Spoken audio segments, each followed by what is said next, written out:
Hello friend. आप लोग कैसे हैं? आप लोग सब ठीक ही होंगे। स्वागत है मेरा YouTube channel Balram creative classes में। आज मैं आप लोगों के लिए फिर से सीडीपी का दूसरा टॉपिक लेके आया हूं। और आज का जो टॉपिक रहेगा, जो एग्जाम आगामी जो बिहार का जो एग्जाम हुआ था, आप देख लीजिए। बिहार शिक्षक पात्रता परीक्षा जो हुआ था बीटेड, कब हुआ था? 21/12/2011 में जो एग्जाम में पूछा गया था क्वेश्चन था। आज उसका पेपर लाया हूँ और यह पेपर 2 का जो 6 to 8 के लिए जो पूछा गया था टीचर का परीक्षा में, तो उसके लिए लाया हूँ। और जो कोई भी शिक्षक की तैयारी करते हैं तो उसको प्रीवियस एग्जाम में जाने से पहले उसको करके ही जाना पड़ेगा। तो मैं आपको प्रीवियस इसका सीरीज करवाऊंगा, जितने भी और भी आगामी जैसे कि झारखंड, बिहार, राजस्थान, यूपी, एमपी और सभी जो स्टेट में एग्जाम होते हैं, तो जितना भी प्रीवियस क्वेश्चन बनता है मैं उसको सारा आप लोगों का पीवाईक्यू करवा दूंगा, ताकि आप लोग अपना प्रीवियस से क्वेश्चन का पैटर्न देख सकते हैं कि हाँ मेरा क्या लेवल है। तो जो भी स्टेट का तैयारी करते हैं या बिहार टेट का तैयारी करते हैं शिक्षक का, तो चाहते हैं कि एग्जाम कैसा आता है और पैटर्न वहाँ का कैसा रहता है, तो जरूर आप इस सीरीज को देखिएगा, जिसमें से मैं हर स्टेट का जो एग्जाम में जितना भी पूछा गया क्वेश्चन है उसको करवा दूंगा। तो आप एग्जाम से जाने से पहले इसको जरूर कर लीजिएगा, ताकि आपको पता चलेगा कि क्वेश्चन का लेवल क्या होता है। चलिए ज़्यादा टाइम नहीं लेते हैं, आज का पहला प्रश्न करते हैं। चलिए, तो ये देख लीजिए, बाल विकास और शिक्षा शास्त्र, तो ये सीडीपी का क्वेश्चन है, ठीक है। तो सीडीपी से जितना भी एग्जाम में आया था उससे मैं सारा करवा दे रहा हूँ, ठीक है। चलिए, पहला क्वेश्चन है, आज का पहला क्वेश्चन करते हैं। निम्नलिखित में से कौन सी संस्था सामाजिक परंपराओं के हस्तांतरण में सबसे अधिक योगदान करती है? आपको बताना है कि कौन सा परंपरा है जो सामाजिक परंपरा मतलब हस्तांतरण में सबसे अधिक योगदान करती है। आपको बताना है। पहला ऑप्शन देखिए, परिवार। ऑप्शन नंबर विद्यालय। ऑप्शन नंबर सी पड़ोसी। और ऑप्शन नंबर डी इनमें से कोई नहीं। तो आपको बताना है कौन सबसे ज्यादा महत्वपूर्ण योगदान करता है। थोड़ा इसको मैं जूम कर दे रहा हूँ ताकि आपको आसानी से दिखाई दे, ठीक है। चलिए, इतना ठीक है। चलिए, तो बताइए कि किसका योगदान सबसे ज्यादा होता है। चलिए, इसका सही आंसर क्या है? ऑप्शन नंबर ए हो जाएगा, परिवार। परिवार का योगदान क्या होता है? सबसे ज्यादा योगदान परिवार का होता है। क्योंकि क्या होता है, परिवार ही ऐसा है जिसमें से सबसे पहले क्या होता है, बच्चा अपनी जो भाषा का विकास होता है या कोई भी एक्टिविटी होता है, तो वह क्या अपनी मम्मी पापा से ही, वह परिवार से ही वो सब कुछ ग्रहण करता है। तो सबसे ज्यादा इंपॉर्टेंट क्या किसका होता है? बच्चों का सबसे ज्यादा विकसित करने में परिवार का योगदान है। उसके बाद क्या होता है, सेकेंड में यदि एग्जाम में बोलेगा तो प्राथमिक किसका योगदान होता है, तो सबसे बोलेगा प्राथमिक योगदान किसका होता है, तो बोलेगा परिवार का, ठीक है। बोलेगा द्वितीयक में, तो द्वितीयक बोलेगा तब विद्यालय मारिएगा, ठीक है। द्वितीयक बोलेगा तो विद्यालय, फ्रेंड, पड़ोसी, ये सब द्वितीयक योगदान। पर प्राथमिक जब भी बोलेगा तो हमेशा क्या होता है, परिवार। तो इसका सही आंसर होगा ऑप्शन नंबर ए। चलिए, दूसरा नंबर क्वेश्चन देखते हैं। सीखने की प्रक्रिया का प्रथम सोपान क्या है? तो आपको बताना है सीखने की जो प्रक्रिया होता है उसमें प्रथम सोपान क्या है, मतलब क्या उसका उद्देश्य है। चलिए, पहला देखिए, पाठ्य पुस्तक पठन। ऑप्शन में भी रुचि। ऑप्शन में से अनुभव। ऑप्शन में जिज्ञासा। तो आपको बताना है सीखने में सबसे पहले बच्चे को सीखने में क्या उसको काम आता है या क्या उसको प्रोत्साहित करता है। चलिए, तो बताइए। चलिए, इसका सही आंसर हो जाएगा ऑप्शन नंबर डी। क्या हो जाएगा? ऑप्शन नंबर डी, जिज्ञासा। यदि कोई बच्चा के मन में यदि पढ़ने के प्रति जिज्ञासा नहीं होगा, तो क्या कहेगा वो बच्चा, उसको सीख ही नहीं पाएगा। तो जिज्ञासा रहना सबसे ज़्यादा उत्पन्न होता है, और जिज्ञासा रहने पर ही बच्चों में क्या होता है, रुचि एक्टिवेट होता है। तो यदि रुचि जैसे दिया है तो रुचि भी है, कन्फ्यूजन हो जाए।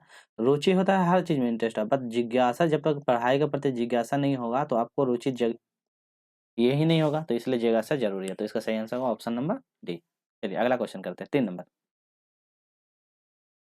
संवेग क्या है? आपको बताना संवेग क्या है। और देखिए, ये बिहार टेट में जो पूछा गया है, बिहार टेट में टीचर का जो एग्जाम हुआ था 2011 में, उसका प्रीवियस क्वेश्चन है। तो ऐसा नहीं है कि मैं सिर्फ ये क्वेश्चन ही करवा रहा हूँ, ताकि आप लोगों को पता चले कि हम एग्जाम का तैयारी, शिक्षक का तैयारी कर रहे हैं, तो मेरा स्कोर क्या है, हम कितना कर पा रहे हैं। तो अपने से भी वीडियो पॉज करके भी देखिए कि आप कितना कर पा रहे हैं। और आपको पीडीएफ चाहिए तो हमको कॉमेंट में बताइएगा, हम आपको पीडीएफ प्रोवाइड कर देंगे। चलिए, संवेग क्या है? पहले प्यार व स्नेह है। ऑप्शन में क्रोध, अभय है। ऑप्शन में उत्तेजना या भावों का परिवर्तन है। और ऑप्शन में इनमें से कोई नहीं है। तो आपको बताना संवेग है क्या।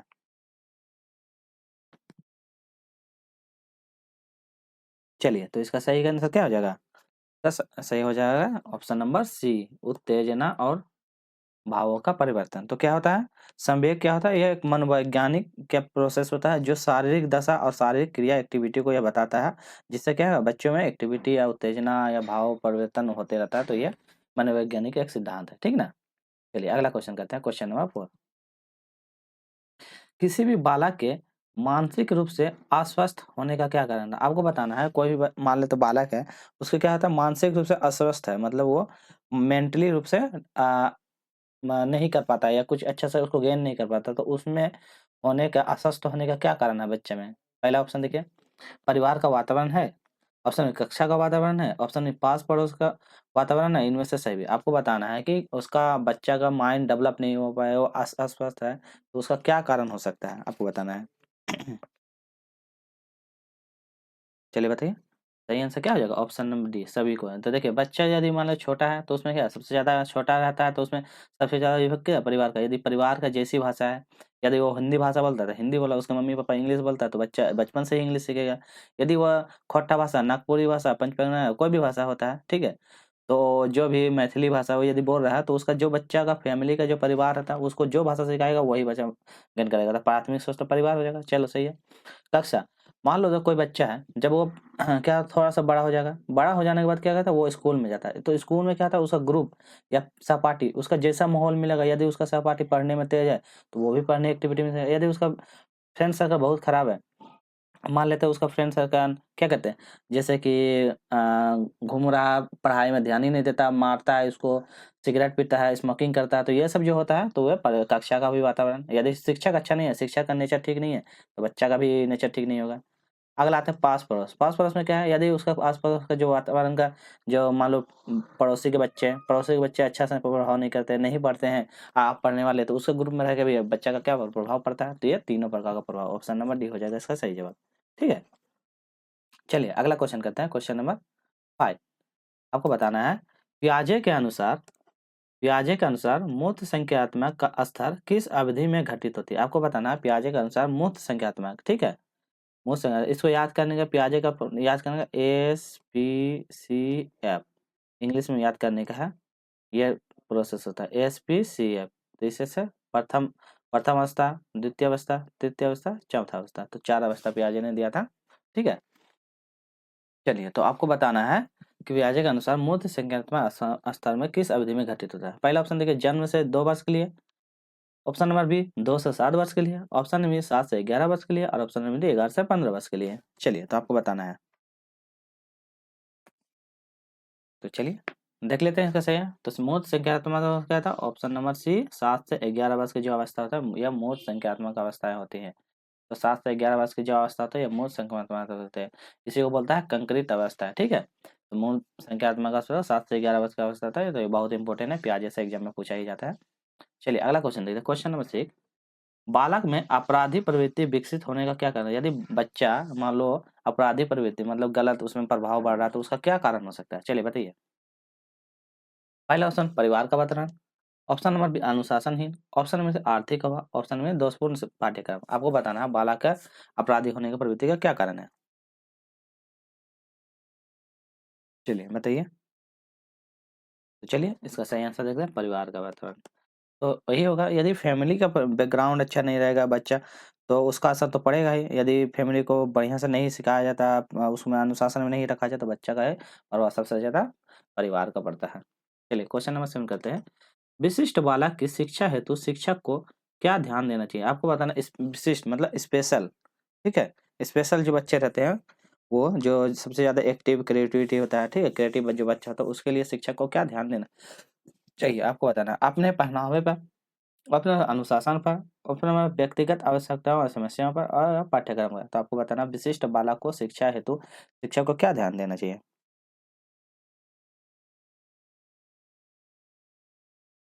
चलिए तो सही आंसर देख लेते हैं 7 का सी नंबर।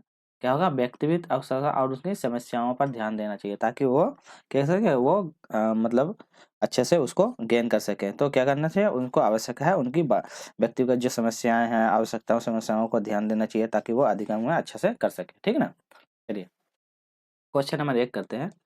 समायोजन शिक्षा का क्या उद्देश्य है? आपको बताना है समायोजन शिक्षण का क्या उद्देश्य है, ठीक है। आपको बताना है पहले ऑप्शन देखिए विद्यालय न आने वाले बच्चों को विद्यालय में लाना। ऑप्शन नंबर विशेष आवश्यकता वाले बच्चों को मुख्य धारा में लाना। क्वेश्चन नंबर 8 का ही 2 ऑप्शन देखते हैं इधर 2 ऑप्शन देख लेते हैं क्या है। और चलिए, विशेष व सामान्य बच्चों के साथ पढ़ने की सुविधा देना और ऑप्शन नंबर 3 इनमें से सही। तो आपको बताना है क्या था, विशिष्ट वाला, विशिष्ट नहीं, समायोजन शिक्षा। समायोजन शिक्षा क्या था, आपको बताना है क्या सही आंसर हो जाएगा।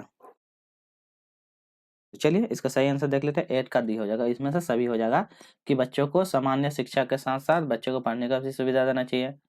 और इधर क्या था देख लेते हैं थोड़ा सा, और यहाँ पे था 8 नंबर में, हाँ यहाँ पे था कि विद्यालय में आने वाले बच्चे के साथ विद्यालय में लाना, जो नहीं आ रहा है उसको साथ समाज में मैंने सभी को समान शिक्षा, ठीक है, मिलजुल का, कोई भेदभाव नहीं करना है, ठीक है। विशेष आवश्यकता वाले बच्चों के साथ बच्चों को मुख्य धारा में लाना, जो स्पेशल बच्चे हैं उसको साथ भी मुख्य धारा में सभी को साथ एक साथ जोड़ के क्या करना, उसको बढ़ाना। तो यही होता है एक्सक्लूसिव एजुकेशन का अर्थ होता है, इंक्लूसिव एजुकेशन, ठीक है ना।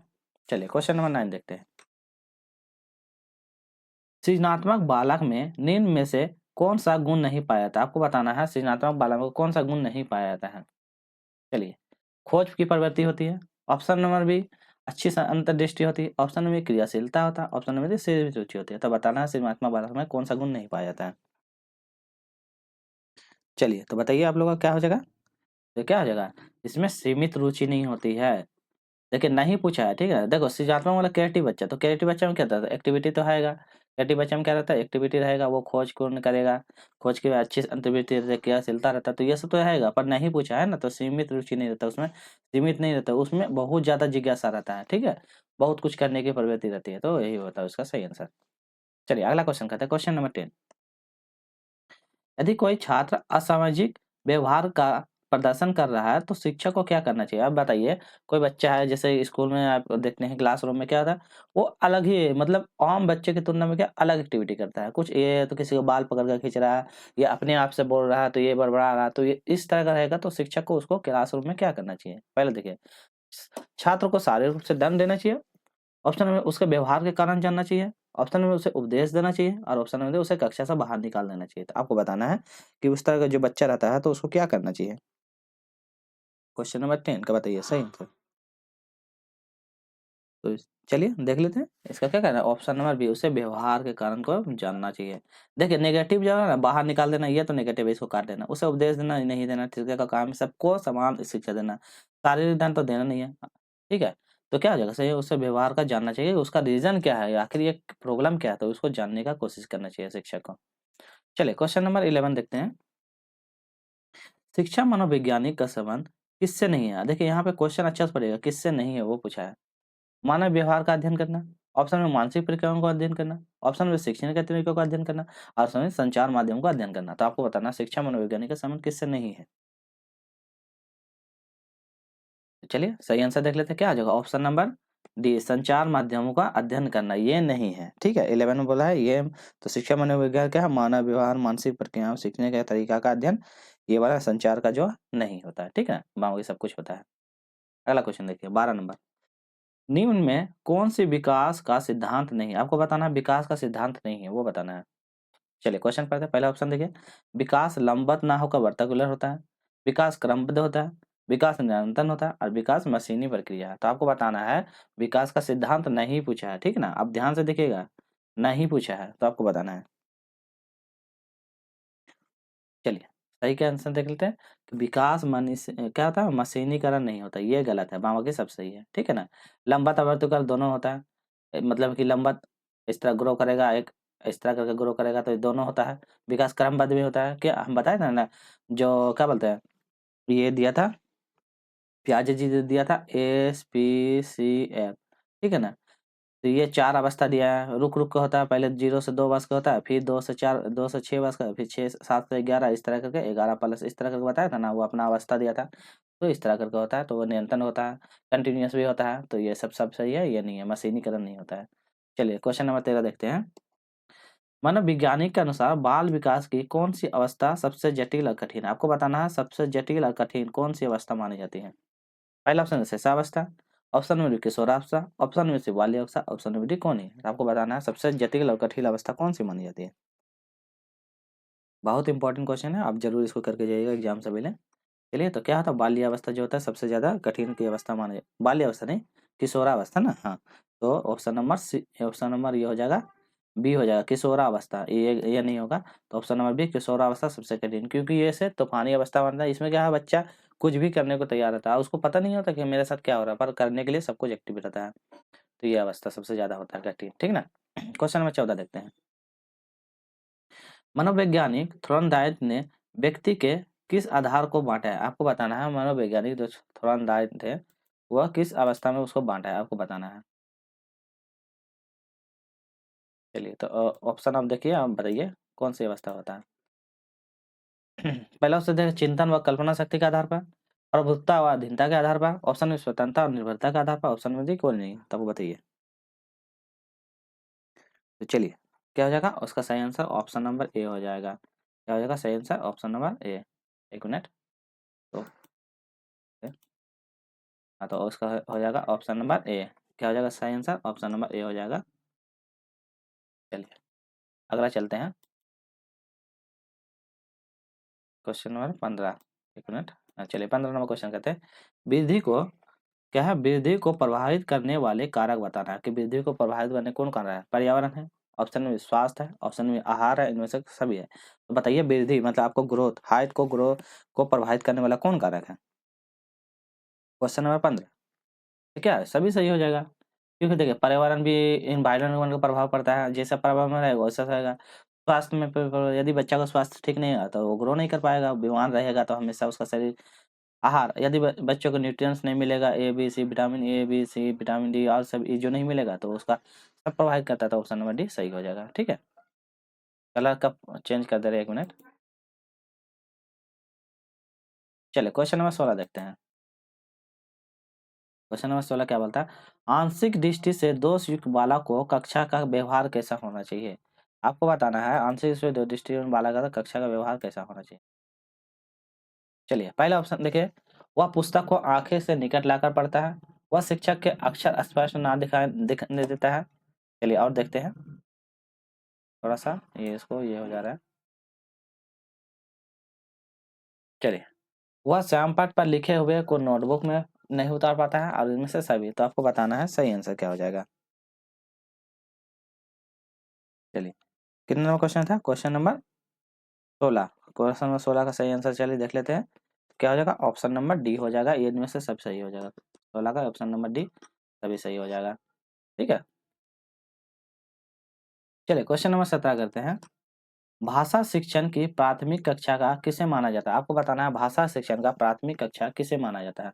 पहला ऑप्शन पूर्व प्राथमिक कक्षा को, ऑप्शन में प्लेवे विद्यालय को, ऑप्शन में घर को, और ऑप्शन में इनमें से सभी। तो आपको बताना है भाषा शिक्षण का प्रथम कक्षा किसे माना जाता है। चलिए, तो क्या हो जाएगा सही आंसर, हम क्या बताते हैं घर में। घर में मतलब क्या है, घर में मतलब परिवार, तो घर में ही परिवार रहता है। तो यदि घर में परिवार, तो प्रथम शिक्षा बच्चा कहाँ से शिक्षा ग्रहण करता है, जैसे उसकी मातृभाषा वैसा बच्चा सीखता है, तो वो घर से। तो ऑप्शन नंबर सी इसका सही जवाब होगा, घर से। चलिए अगला क्वेश्चन देखते हैं। प्रयास व त्रुटि में सबसे महत्वपूर्ण क्या है, बताना है प्रयास और त्रुटि में सबसे महत्वपूर्ण क्या है। अभ्यास है, ऑप्शन में प्रेरणा है, ऑप्शन में लक्ष्य है, ऑप्शन नंबर डी वाद विवाद है। आपको बताना है प्रयास और त्रुटि में सबसे महत्वपूर्ण क्या है। चलिए आप बताइए, तो इसका सही आंसर हम देख लेते हैं क्या हो जाएगा। चलिए, तो 18 का क्या हो जाएगा सही आंसर, ऑप्शन नंबर सी लक्ष्य। क्या हो जाएगा, ऑप्शन नंबर सी हो जाएगा लक्ष्य। तो ये इसका सही आंसर होगा ऑप्शन नंबर सी लक्ष्य, सबसे ज़्यादा इंपॉर्टेंट है। अगला क्वेश्चन देखिए, शिक्षक को 19 नंबर, शिक्षक को गृह कार्य की जांच करनी चाहिए। आपको बताना है शिक्षक जो है उसको होमवर्क जो देता है उसका जांच करना चाहिए, क्यों। कभी कभी करना चाहिए, कभी नहीं करना चाहिए, नियमित करना चाहिए, जब छात्र कहे तब। तो आपको बताना है उसको कि सही आंसर क्या हो जाएगा। चलिए, तो इसका सही आंसर देख लेते हैं, 19 का क्या हो जाएगा, ऑप्शन नंबर सीमित। ऑप्शन नंबर सी 19 का सी हो जाएगा, नियमित रूप से जांच करना चाहिए। कभी कभी नहीं कर, कभी कभी करेंगे तो बच्चे क्या कह रहे हैं, आज करेगा वो भूल जाएगा, अरे सर तो आज करेगा नहीं है तो उसको छोड़ देते हैं। कभी नहीं, ये तो गलत है।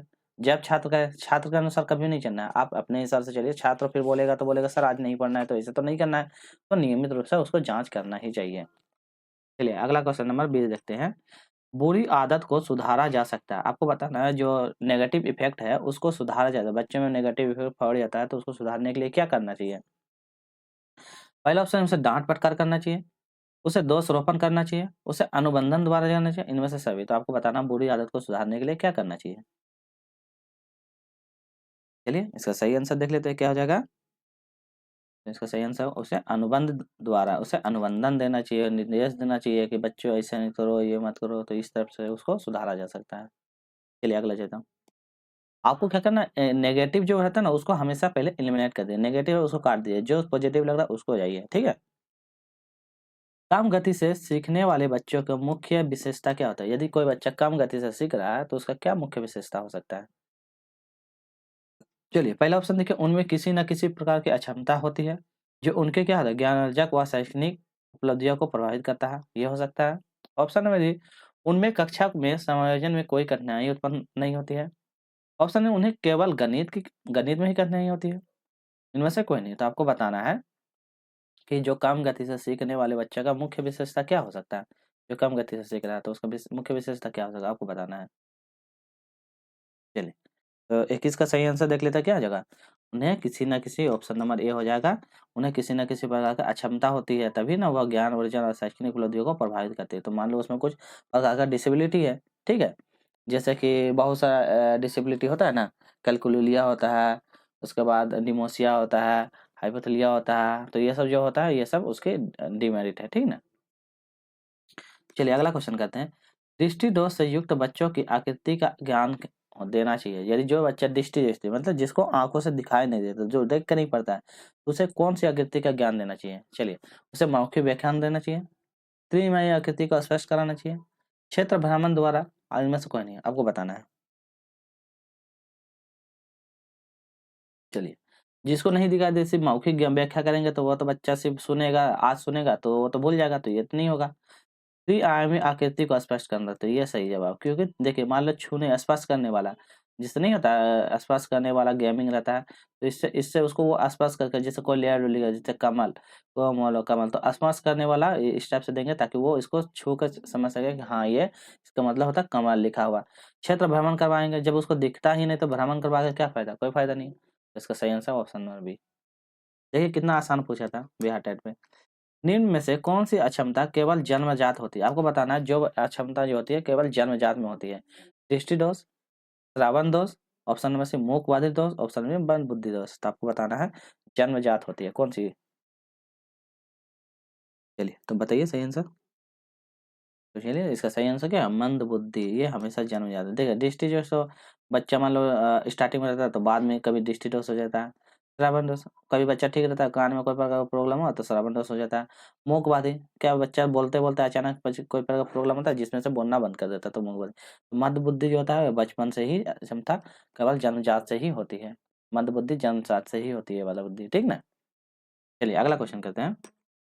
निम्न में से कौन सी इकाई का उपयोग सुनने की क्षमता को जांच हेतु किया जाता है? आपको बताना सुनने की क्षमता के लिए जांच करते हैं, कौन सा? डेसीमीटर, डेसीबल, डेसीपाइन या डेसीबिंदु। तो बताइए सुनने के लिए किसका उपयोग किया जाता है। तो चलिए इसका सही आंसर क्या है, डेसिबल। इसका सही आंसर का डेसिबल हो जाएगा, ऑप्शन नंबर बी डेसिबल, ठीक है। और आपको यदि इसका पीडीएफ चाहिए तो मेरा व्हाट्सएप नंबर है, इस नंबर पे व्हाट्सएप कीजिएगा 9955547856। इस नंबर पर व्हाट्सएप कीजिएगा तो हम आपको पीडीएफ प्रोवाइड कर देंगे, ठीक है। पीडीएफ प्रोवाइड कर देंगे। अब वीडियो कैसा लगा प्लीज लाइक शेयर सब्सक्राइब जरूर कीजिएगा, ठीक है। अगला क्वेश्चन देखिए 25 नंबर।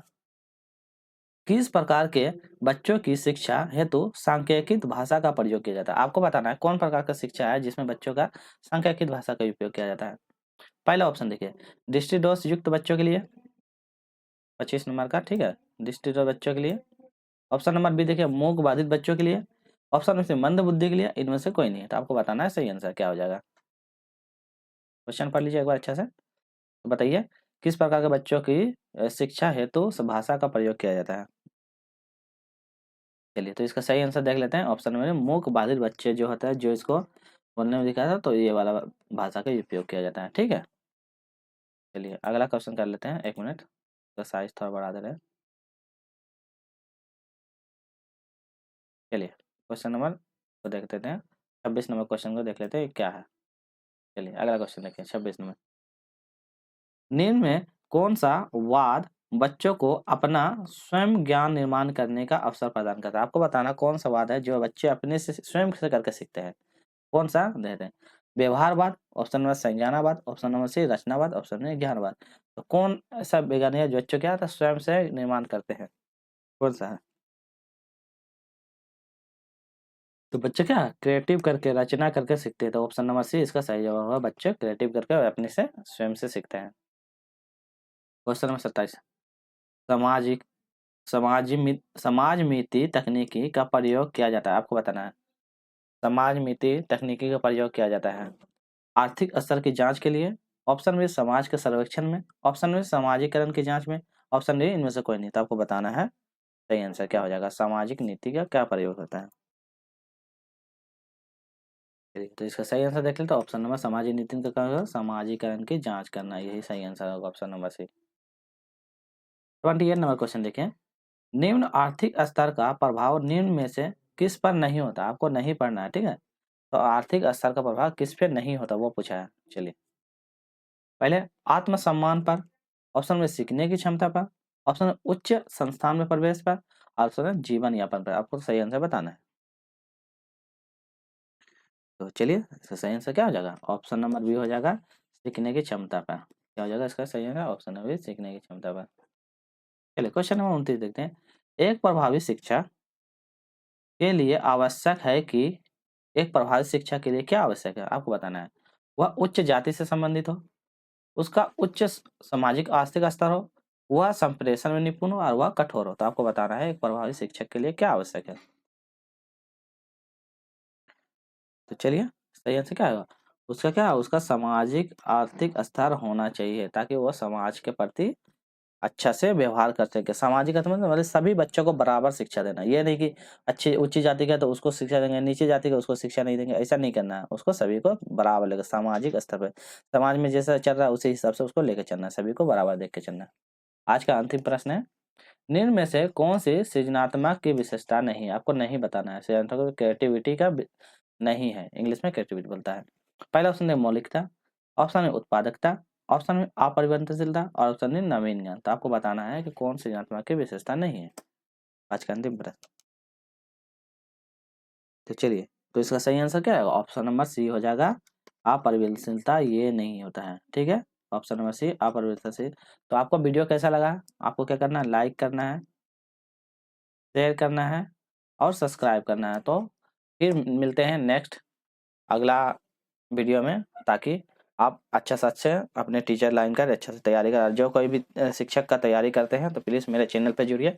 आपको सारा UP TET, UP B TET, S TET, Jharkhand BO, अभी झारखंड में जो एग्जाम आगामी होने वाले हैं सभी का मैं प्रीवियस क्वेश्चन करवाऊंगा। सिर्फ आपको प्रीवियस क्वेश्चन करना जरूरी है, क्योंकि प्रीवियस क्वेश्चन से आपको पता चलेगा कि आप कितना तैयारी कर रहे हैं, ठीक है। तो मिलते हैं नेक्स्ट वीडियो में, टेक केयर, बाय बाय, अपना ध्यान रखिएगा।